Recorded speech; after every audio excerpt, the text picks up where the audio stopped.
ব্যবসা শুরু করবার ইচ্ছে আমাদের অনেকের মধ্যেই রয়েছে, কিন্তু আমরা অনেকে এটা ভাবি যে এই ব্যবসাটি শুরু করলে গ্রামে চলবে তো, অথবা শহরে চলবে তো। তো আপনারাও যদি এরকম ভেবে থাকেন তাহলে আজকের এই ভিডিওটি আপনার জন্য। এই ভিডিওতে আপনারা যে প্রোডাক্টের ব্যবসা সম্বন্ধে জানতে চলেছেন, এই ব্যবসায় কিন্তু কোনো লস নেই, কারণ এটি এমনই প্রোডাক্ট যে পচে যাবে, গলে যাবে, নষ্ট হয়ে যাবে, এরকম কোনো ব্যাপার নেই। সবথেকে বড় কথা হলো এই প্রোডাক্টের কোনো এক্সপায়ারি ডেট নেই। এই প্রোডাক্ট যদি আপনার আজ বিক্রি না হয় তাহলে কাল বিক্রি হবে, কাল বিক্রি না হলে পরশু বিক্রি হবে। মানে প্রোডাক্ট নষ্ট হয়ে যাওয়ার পর ফেলে দিতে হবে, এরকম কোনো ব্যাপার নেই। তো বন্ধুরা, বেশি দেরি করব না, কি সেই প্রোডাক্ট রয়েছে এবং এই ব্যবসাটি সম্বন্ধে ডিটেলসে বলবার জন্য এই প্রতিষ্ঠান থেকে রয়েছে এই প্রতিষ্ঠানেরই অনার, কোম্পানির মালিকের মুখ থেকে আজকে আপনারা ব্যবসাটি সম্বন্ধে বিস্তারিতভাবে জানবেন। ভিডিওটি শুরু করবার আগে আপনাদের কাছে একটাই রিকোয়েস্ট, আপনারা যদি এখনও পর্যন্ত আমাদের এই চ্যানেলটিকে সাবস্ক্রাইব করে না থাকেন তাহলে সাবস্ক্রাইব করে অবশ্যই আমাদের পাশে থাকবেন। তো চলুন শুরু করা যাক। নমস্কার, আমি অর্ক সিনহা, অর্ক সিংহ আমার নাম। আমার কোম্পানির নাম হচ্ছে Cosmo paper works. Cosmo paper works অবস্থিত হচ্ছে হাওড়ার মৌরিগ্রাম রেলওয়ে স্টেশনের ঠিক পাশে। হাওড়া থেকে যারা আসতে চান তারা হাওড়া থেকে পাঁশকুড়া, খড়গপুর, মেচেদা, মিদনাপুর, বালিচক, উলুবেড়িয়া এই লাইনের লোকাল ট্রেন ধরলে সাঁতরাগাছির ঠিক পরের স্টেশন হচ্ছে মৌরিগ্রাম। মৌরিগ্রামে নেবে পায়ে হাঁটা দূরত্বে এটি অবস্থিত কসমো পেপার ওয়ার্কস। যদি হাওড়া থেকে আপনারা বাসে আসতে চান, হাওড়া থেকে 61, 20 বা 20A আন্দুল রোডগামী এই বাসগুলোতে ধরে আপনারা যদি মৌরিগ্রামের আগের স্টপেজ নিমতলায় নামেন, সেখান থেকে স্ক্রিনে যে নাম্বার যাচ্ছে তাতে যোগাযোগ করলে আমরা গাইড করে দিতে পারবো। যারা মিদনাপুরের সাইড থেকে বা দীঘার সাইড থেকে বাসে আসতে চাইছেন তারা হাওড়াগামী বা কলকাতাগামী কোনো বাস ধরে আলমপুর জাংশনে নামবেন। এটি ধুলাগড় টোল ট্যাক্সির ঠিক পরেই। আলমপুর জাংশনে নেমে টোটো পাওয়া যায় বা বাস পাওয়া যায়, অথবা স্ক্রিনে দেওয়া নম্বরে যোগাযোগ করবেন, আমরা গাইড করে দিতে পারবো আমাদের কারখানায় পৌঁছানোর জন্য। বিগত 10 বছর ধরে কসমো পেপার ওয়ার্কস পেপার প্লেটের মেশিন, পেপার কাপের মেশিন, আখের রসের মেশিন, বাতাসার মেশিন, তার সাথে সাথে এখন স্নোফ্লেক আইসক্রিম মেশিন, বিভিন্ন প্রোডাক্ট নিয়ে আমরা কাজ করছি।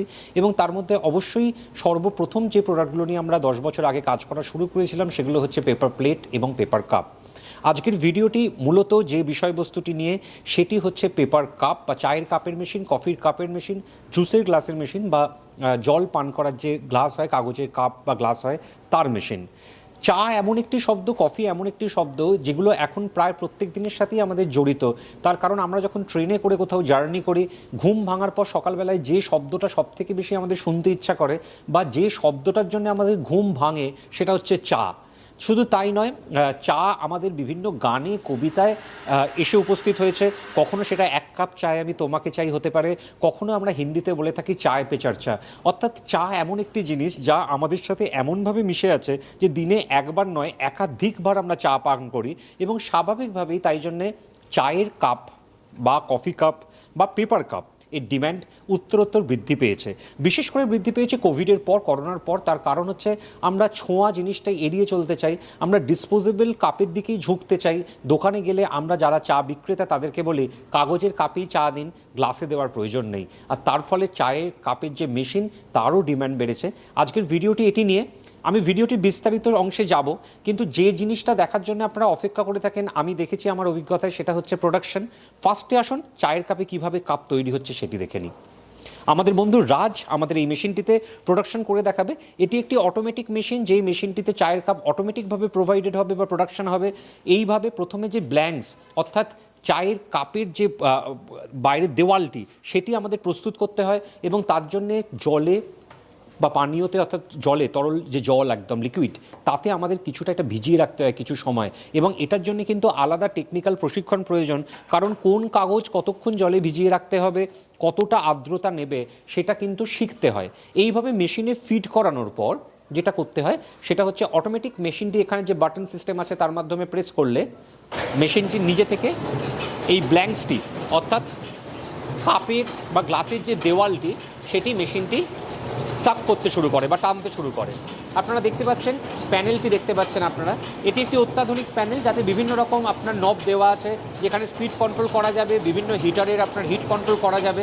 সেগুলির মাধ্যমে এটি একদম স্বয়ংক্রিয়ভাবে চলবে, যাতে আপনাকে আলাদা কিছু করতে হবে না। এবার দেখতে পাচ্ছেন এইভাবে ব্ল্যাঙ্কটি টানছে এবং ব্ল্যাঙ্কটি এইভাবে এখান থেকে নিজে থেকে মেশিন টেনে নিয়ে যাওয়ার পর এখানে কাপ উৎপাদন হচ্ছে। এই দিকের যে পোর্শনটি, এখানে ববিনটি মানে হচ্ছে চায়ের কাপের যে তলার অংশটি সেটি সেট হচ্ছে, সেটি নিয়ে যাচ্ছে এই মেশিন ওখানে সিলিংয়ের মাধ্যমে নিজে থেকে সেটিকে সিল করছে। দেখতে পাচ্ছেন পুরোটাই স্বয়ংক্রিয়, পুরোটাই স্মুথ, এবং ওইখানে স্ট্যাগার সিস্টেমের নিজে থেকে কাপ তৈরি হয়ে জমা হচ্ছে। আপনাকে শুধু হাতে করে তুলে নিতে হবে, যাতে আপনারা সেখান থেকে 50 পিস 48 পিসের প্যাকিং করতে পারেন। এই যে ধরুন এখান থেকে কাপটি তৈরি হয়ে একদম রেডি হয়ে যাচ্ছে, এবং আপনারা দেখতে পাচ্ছেন কি সুন্দর ফিনিশিং, কি স্মুথ প্রোডাকশন হচ্ছে। এবং মেশিনটি যে স্পিডে চলছে, এটি হচ্ছে আউটপুট মেশিনের। এই মেশিনটি কিন্তু 90 স্পিডের মেশিন, 90 আউটপুটের মেশিন। তাহলে আপনারা দেখলেন চায়ের কাপের মেশিনে এই যে চায়ের কাপ, সেগুলি তৈরি হচ্ছে। এবার আমি আসি হচ্ছে এক একটি করে বিস্তারিত আলোচনায়। প্রথম প্রশ্ন, চায়ের কাপের মেশিন কত রকম হয় বা কি কি মেশিন হয়? আমি একটা একটা করে বলতে বলতে যাব, ভিডিওটি একটু বিস্তারিতভাবে বলবো, শুনুন। 17 মিনিট 18 মিনিট যতক্ষণ সময় লাগবে, কারণ এই 17-18 মিনিট যদি আপনারা মন দিয়ে শোনেন, সুবিধা হবে এটাই যে মেশিন নির্বাচন করতে বা ব্যবসা করার আগে যে জিনিসগুলো জানা প্রয়োজন জানতে পারবেন। 1 নম্বর জায়গা হচ্ছে, একটা জিনিস মাথায় রাখুন, একই মেশিনে সব রকম সাইজের কাপ তৈরি করা যায় না। কেমন? যেমন ধরুন এই যে কাপটি, এটি 50 ml এর চায়ের কাপ। বিভিন্ন অঞ্চলে বিভিন্ন ml এর কাপ বিক্রি হয়। যেমন যদি হাওড়া, কলকাতা, বর্ধমান, দুর্গাপুর, আসানসোল, হুগলি, এই জায়গাগুলোতে 40, 50, 60 চাহিদা অধিক। ঠিক তেমনভাবেই ডায়মন্ড হারবার সাইডে যদি আমি চলে যাই, বা মালদার কিছু স্পেসিফিক জায়গায় চলে যাই, সেখানে কিন্তু, বা যদি মিদনাপুরে আরও দীঘার সাইডে চলে যাই, 60 ml 80 ml চলে। কেমন? তো আপনি যেখান থেকে ব্যবসা করবেন, পুরুলিয়ায় 50 ml চলে, বাঁকুড়ায় 50 ml 60 ml, পুরুলিয়াতে 50 ml 60 ml চলে, মুর্শিদাবাদে 50 ml 60 ml চলে। তো আপনি যেখান থেকে ব্যবসা করবেন সেখানে কত ml এর কাপ চলে সেটা কিন্তু আপনাকে দেখতে হবে। যদি বনগাঁ সাইড থেকে আসেন, বসিরহাটের সাইড থেকে আসেন, তাহলে অবশ্যই 40 ml 50 ml 60 ml এগুলোর ডিমান্ডই বেশি। স্বাভাবিকভাবে চায়ের কাপের বা কফি কাপের ডিমান্ড কিন্তু গ্লাসের থেকে একটু বেশি হয়, জুসের গ্লাসের থেকে, কারণ জুসটা যেহেতু একটু সিজন ভিত্তিক হয়। তাই প্রথম দিকে যদি একটা মেশিন বা দুটো মেশিন নিয়ে করেন, বেটার হচ্ছে কনসেন্ট্রেট করা এই 50 ml 60 ml 40 ml এই রেঞ্জটার দিকে, বা যদি 80 ml চলে 80 ml এর দিকে, রাইট? এবার তাহলে প্রশ্ন হচ্ছে, এক মেশিনে কত রকম কাপ বানানো সম্ভব? এই যে কাপের তলার অংশটি দেখছেন, এটিকে বলা হয় হচ্ছে ববিন বা বটম। এই ববিন বা বটম যেটা আছে, এই ববিন বা বটমটা যদি সেম হয়, অর্থাৎ এটির মাপ যদি এক হয়, তাহলে আপনি সেই সাইজের কাপগুলি এক মেশিনে করতে পারবেন। মানে ধরুন 50 ml বানাচ্ছেন, 50 ml বিভিন্ন রকম বটম হয়, 35 হয়, 34 হয়, এবং দেখা গেল 60 ml আপনি 35 বা 34 বটমে বানাচ্ছেন, তখন সেই একই সাইজের বটমের কাপ আপনি 50 ml 60 ml একই মেশিনে বানাতে পারবেন। আগে যেমন 40 ml 50 ml 60 ml এই তিনটেরই বটম সাইজ ছিল 35, তখন এক মেশিনেই 3 রকমের কাপই বানানো যেত। সময়ের সাথে সাথে কি হলো, 40 ml কাপটি তলাটি 33 বটম করে দিয়ে একটু দেখতে লম্বাটে করে দেওয়া হলো। স্বাভাবিকভাবে তখন 40 ml এর জন্য আলাদা মেশিন লাগলো, 50-60 তখন দেখা গেল এক মেশিনে হচ্ছে। এই 80 ml এর বটম সাইজটা 38, তাই 80 ml এর জন্য আবার আলাদা মেশিন লাগে। 100 এর বটম আলাদা, 100 এর আলাদা মেশিন, 150-210 এক মেশিনে হয়, কারণ ওদের বটম সেম। তাহলে কি দাঁড়ালো? প্রথম সাবধানতার বাণী, যারা বলছেন এক মেশিনে সব কাপ হবে, জানবেন মেশিন নেওয়ার পর আর হবে না। মেশিন নেওয়ার আগে খাতায় কলমে হবে, বাস্তবিকভাবে হবে না। দ্বিতীয় প্রশ্ন হচ্ছে মেশিনের কীরকম ভ্যালুজ বা মেশিন কিভাবে সিলেক্ট করব। তাহলে চলে আসছে মেশিনের ক্লাসিফিকেশন বা শ্রেণী বিভাগ, তাই না? দেখুন একটা একটা করে বোঝাই। এই যে এই মেশিনটি দেখছেন, এই মেশিনটি হচ্ছে আপনার লো স্পিড মেশিন। এই মেশিনটিতে মিনিটে কাপ উৎপাদন করার ক্ষমতা হচ্ছে 60। আবার যে মেশিনটিতে আপনারা প্রোডাকশন দেখলেন, এই মেশিনটিতে মিনিটে কাপ প্রোডাকশন করার ক্ষমতা হচ্ছে 90। তার মানে মেশিনের স্পিড একটা ফ্যাক্টর হয়, যে আপনি লো স্পিড নেবেন না হাই স্পিড নেবেন। হাই স্পিড নিলে আপনার 90 প্রোডাকশন, লো স্পিড নিলে 60 প্রোডাকশন।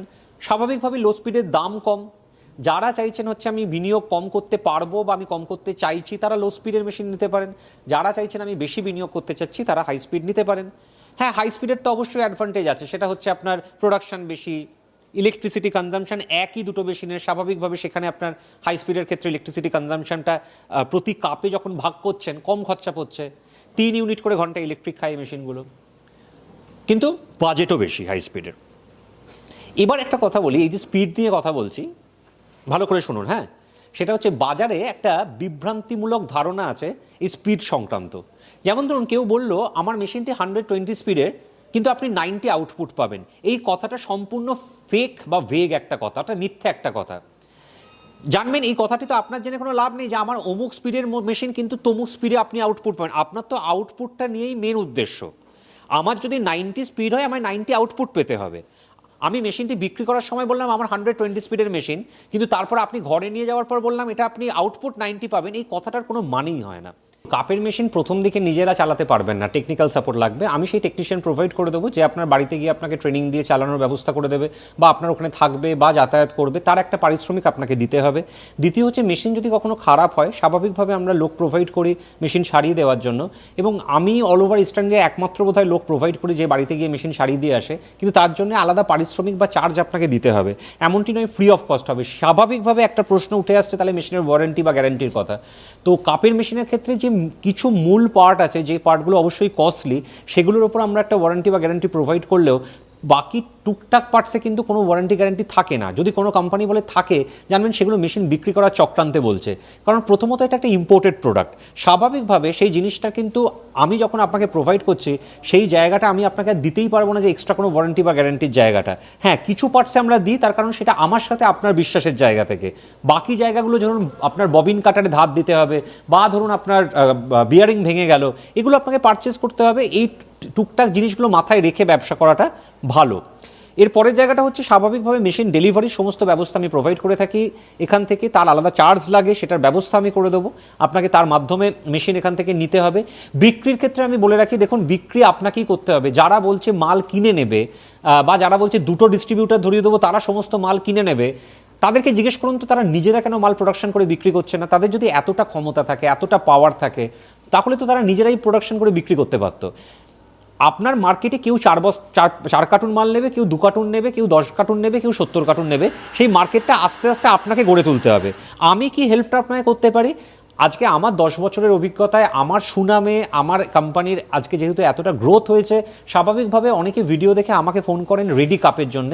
তাদের নাম্বার দিয়ে আমি আপনাকে হেল্প করতে পারি, বা ইতিমধ্যে যাদের নাম্বার আমার লিস্ট করা আছে তাদের নাম্বার দিয়ে আমি হেল্প করতে পারি, যাতে আপনারা ব্যবসাটা গ্রো করাতে পারেন। সেইভাবে আপনি আস্তে আস্তে ব্যবসা এগিয়ে নিয়ে যেতে পারেন। কিন্তু এইগুলো জেনে ঠকবেন না যে সেটা হচ্ছে কেউ বললো কাপ পুরো কিনে নেবে, আপনি তার কথায় মেশিন কিনে নিলেন, পরবর্তীকালে কিন্তু সমস্যায় পড়বেন। আমরা এখান থেকে কোনো রকম ইএমআই বা লোন প্রোভাইড করি না, কারণ আমরা কোনো ইএমআই দেওয়ার বা লোন দেওয়ার ক্ষমতাই রাখি না, কোনো মেশিন কোম্পানিই রাখে না।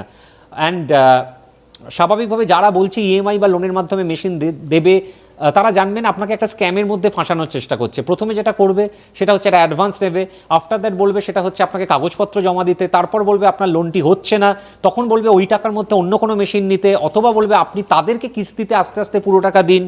এইভাবে যেন কোনো রকম ফাঁদে আপনারা না পড়েন। যেখানেই মেশিন নেবেন স্টক দেখে মেশিন নেবেন, যে আমি এলাম, আমি স্টক দেখলাম। যদি কোম্পানি বলে না আমার হাতে এখন স্টক নেই, তাদেরকে বলবেন আগে স্টক আসুক, তারপর আমি আসবো, এসে অ্যাডভান্স করব। আপনার কষ্ট করে রোজগার করা টাকা আপনি কিছুই দেখলেন না, ফাঁকা ময়দানে গিয়ে অ্যাডভান্স করে বসলেন, এমনটি করবেন না।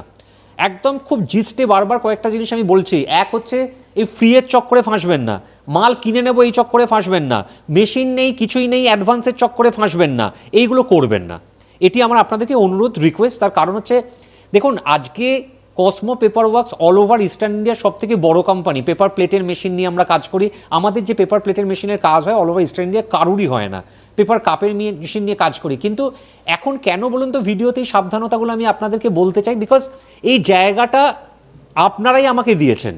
আজকে আপনারাই সেই ভরসার জায়গাটা আমায় দিয়েছেন। আপনাদের সাহায্যে, আপনাদের ভালোবাসাতেই আমি বড় হয়ে উঠেছি। স্বাভাবিকভাবে এখন আমার কিছুটা দায়বর্তায় যে একদম চাঁচা চলা সত্যি কথাগুলো আপনাদেরকে শোনানো, বলা। সেই বাস্তবের মাটিতে দাঁড়িয়ে আপনারা ব্যবসা করলে কিন্তু লাভবান হবেন। আমি বারবার চেষ্টা করে এসেছি প্রতিটি ভিডিওতেই সত্যি কথাগুলোকে বলার বা আপনাদের কাছে পৌঁছে দেওয়ার, কিন্তু আমি এখনও দেখি বহু মানুষ আমার কাছে আসেন যারা অলরেডি হয়তো অন্য জায়গা থেকে মেশিন নিয়েছেন, এবার আমার কাছে হয়তো সেকেন্ড মেশিনটি নিতে এসছেন, বা হয়তো কাঁচামালের সন্ধানে এসছেন, তারা প্রতারিত হয়েছেন। তখন আমার খারাপ লাগে, কষ্ট লাগে যে আমি এখনও তার মানে সবার কাছে পৌঁছতে পারিনি। আমি এটুকু আপনাকে অ্যাসিওর করছি, একজন ব্যবসায়ী হিসেবে যে ব্যবহার, যে জায়গাটা আপনারা এক্সপেক্ট করেন, সেটি আমি চেষ্টা করব আপনাকে প্রোভাইড করার। আমি বিগত 10 বছর ধরে সেটি করে গেছি, করে এসেছি, এবং সেই জন্যই আজকে হাওড়ার বাইরে উত্তরবঙ্গের শিলিগুড়ির ফুলবাড়িতেও আমার শাখা খুলতে পেরেছি। পেপার কাপের মেশিন নিয়ে যাবতীয় তথ্য যদি আরও ডিটেলসে জানতে চান, স্ক্রিনে দেওয়া নম্বরে যোগাযোগ করুন, এখানে এসে মেশিন দেখুন। ব্যবসায়িক যে দিকগুলো অর্থাৎ লাভ ক্ষতির জায়গাগুলো, সেগুলো যদি জানতে চান, এখন বন্ধুরা একটু কারখানায় ভিজিট করতে হবে, কারণ এখন অঙ্কের কোনো জিনিসই আমরা অনলাইন প্ল্যাটফর্মে সেইভাবে বলতে পারি না, নানা রকম সতর্কীকরণের জন্য। সেক্ষেত্রে আমাদেরকে সামনাসামনি বসেই এই কথাগুলো বলতে হয়। আপনাকে আসতে হবে, কিন্তু এলেই যে মেশিন নিতে হবে এমনটি নয়। আমি আমার এই প্রতিষ্ঠানকে এখন একটা শিক্ষা কেন্দ্র হিসেবে মনে করি। আমি মনে করি আপনি এলেই যে মেশিন নিতে হবে এমন নয়, আপনি এসে আমার সাথে আলোচনা করতে পারেন, কথা বলতে পারেন, তারপর বাড়ি গিয়ে চিন্তাভাবনা করে মেশিন নিতে পারেন। ভালো থাকুন, সুস্থ থাকুন। নতুন বছর আসছে, যদি নতুন ব্যবসা করবেন মনে করেন, পেপার কাপ ফ্যান্টাস্টিক একটা সাবজেক্ট, চাইলে করতে পারেন। ধৈর্য ধরে করতে হবে, লেগে থেকে করতে হবে, এবং কখনোই প্রতারিত হবেন না। মাথায় রাখুন, মগজে একদম ঢুকিয়ে নিন যে সেটা হচ্ছে যা করব বিবেক বুদ্ধি বিবেচনা সমস্ত কিছু দিয়ে বিশ্লেষণ করে তারপর করব, আবেগের বশে বা অন্যের কথায় ভেসে গিয়ে করব না। নমস্কার, ভালো থাকুন।